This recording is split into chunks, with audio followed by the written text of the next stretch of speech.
Sproul III. He's the President and Chief Executive Officer of Therm, located in Ithaca, New York. Therm, Inc. has provided solutions to the needs of many customers for over 6 decades. Mr. Sproul is testifying on behalf of Aerospace Industry Association. Welcome. Madam Chairwoman Velasquez, Ranking Member Graves, members of the committee, thank you for giving me the opportunity to meet with you today to discuss federal contracting issues and their impact on small business. My name is Bob Sproul.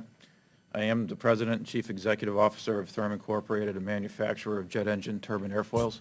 Is your mic on? Yes, it is. I am also a member of the Aerospace Industries Association, which represents almost 300 aerospace and defense companies. Members of the association are large original equipment manufacturers as well as small suppliers. Many of our member firms are small businesses. In the aerospace business, small companies contribute about 70% of all manufactured items. One of the major customers for the aerospace sector is the federal government, specifically the Department of Defense. Companies such as ours have found 3 major challenges in doing business with the federal government. The first challenge is that it is difficult to get started doing federal contracting. Getting started usually requires someone to guide a small business through the qualification process.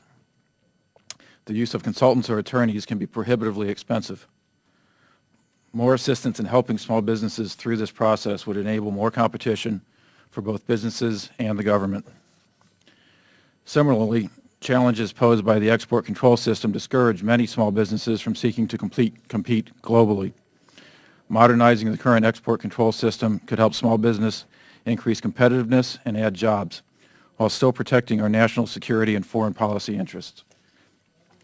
Even after qualifying, a business will need to make unique structural changes to satisfy government requirements. For example, many government requirements require a non-commercial cost accounting or CAS compliant accounting system, even for common commercial items. Other contracts require earned value management systems. Unless a small business can earn several contracts, this investment will have limited return and serves as a deterrent. If entry can be achieved, the second challenge is trying to operate in the unique government environment. Government contracting rules are designed for large businesses, not small ones. Creating an overhead structure to meet reporting and compliance requirements post-award results in small businesses having non-competitive cost structures. For most small companies, people have to wear many hats. Therefore, responding to government requirements often means neglecting other duties for an extended period of time. Let me point to 4 examples of this problem. Federal contracts, particularly those with the Department of Defense, are subject to audit by the Defense Contract Audit Agency, or the DCAA. These audit requirements strain small businesses because we do not have the ability to create a separate compliance staff. If DCAA finds a deficiency, like the failure to provide data in a reasonable time, the contracting officer can remove the ability for automated payments and require manual billing or even payment withhold. Manual billing and payment withholds significantly impact cash flow, the lifeblood of any business. DoD has recently proposed a new procurement rule that will make this problem worse. If a deficiency is found in a business system, DoD proposes to automatically withhold 10% of each payment on all contracts using that system. Depending on how many systems are found deficient and how serious the contracting officer believes the deficiency to be, the withhold could be as high as 100%. Since there are existing remedies for addressing business system deficiencies, Congress should direct the DoD not implement this new rule, and if existing remedies are not effective, DoD should hold a public hearing to determine a better way forward. Requirements that might be difficult for large businesses can be fatal for small ones. For example, the Tax Increase Prevention and Reconciliation Act of 2005 mandates that federal, state, and local governments withhold 3% of nearly all their contract payments. It is set to become effective on January 1, 2012. While this 3% withhold is levied against governments that we passed on to contractors, along with the cost of administration of the program, the DoD estimates this cost to be $17 billion for that agency annually for that agency alone. Congress should repeal this tax withhold requirement and support the administration's proposals to focus on tax delinquents. The federal government tries to contract with commercial companies, but the government's version of a commercial contract described in FAR Part 12 requires non-commercial clauses.